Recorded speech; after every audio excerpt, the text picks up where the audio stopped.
Hi guys, કેમ છો? I hope કે તમે બધા મજામાં હશો અને હું પણ મજામાં છું. અને હવે અમે લોકો જઈ રહ્યા છીએ નાગેશ્વર મહાદેવના મંદિરેથી બેટ દ્વારકા સાઈડ.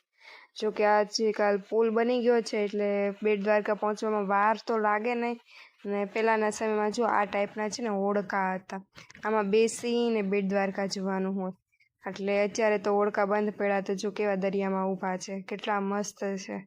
કાશ એમાં જવાનું હોત તો કેવી મજા આવે, બહુ મજા આવે. પછી અમે લોકો એકલા આવા હોડકા જ જોવા મારે, હોડકા જ્યાં નજર મારો ત્યાં હોડકા. હજી આગળ તો તમે જોજો, આની કરતાં મોટા મોટા પણ હોડકા આવવાના છે. પછી અમે હોડકા જોતા જોતા જઈ રહ્યા છે બેટ દ્વારકા સાઈડ. અને બેટ દ્વારકામાં અમારે જવાનું હતું મકરધ્વજના મંદિરે, જે મંદિર છે હનુમાન દાદાનું જૂનું છે. ત્યાંનું પણ કાંઈક રહસ્ય હતું જે મને અત્યારે યાદ નથી. પછી એની સ્ટોરી યાદ આવશે ત્યારે હું તમને શેર કરીશ.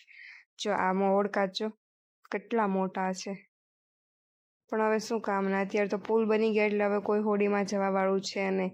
બધા પોતાનું વાહન લઈને જાય અને બેટ દ્વારકામાં જઈ આપણી ગાડી મૂકી દેવાની અને બેસી જવાનું રિક્ષામાં. કેમ કે હોડકા બંધ પડ્યા હોય પછી એ લોકો ધંધો કરવા ક્યાં જાય, એટલે ત્યાં આપણું વાહન ન ચાલે, એ લોકોનું જ વાહન ચાલે છે. અને હવે લોકો જઈ રહ્યા છીએ હવે મકરધ્વજના મંદિરે, જે હનુમાન દાદાનું મંદિર છે. પછી અમે ત્યાં જઈને દર્શન કર્યા, હનુમાન ચાલીસા બોલ્યા, જોઈને અહીંયા ઉપર બધી હનુમાન ચાલીસા લખેલી છે. મોઢે તો એમાં આવડે નહીં, અડધી ભૂલાઈ જાય. પછી અમે જોઈને હનુમાન ચાલીસા બોલ્યા અને પછી દર્શન કરીને અમે લોકો નીકળી ગયા હતા બેટ દ્વારકા સાઈડ. કેમ કે અમારે બેટ દ્વારકામાં મોડું થઈ ગયું હતું અને અમારે જવાનું હતું ભીમરાળા મોગલધામ, જે મોગલમાનું જન્મસ્થળ છે એ. ત્યાં આરતીમાં ભળવાનું હતું પણ અમે ભળી નથી શક્યા. એટલે ઉતાવળમાં હું બેટ દ્વારકાનું શૂટિંગ પણ ઓછું લઈ શકી છું.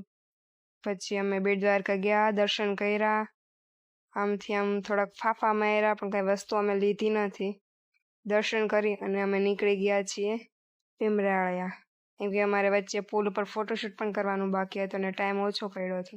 પછી અમે ભીમરાળિયા જતા હતા, મોગલધામ હતું ને એ ત્યાં, જે મોગલમાની જન્મભૂમિ છે, ત્યાં પહોંચ્યા. ત્યાં અંધારું થઈ ગયું અને અમારે આરતીમાં પહોંચવાનું હતું, પણ અમે આરતીમાં પહોંચી નથી શક્યા.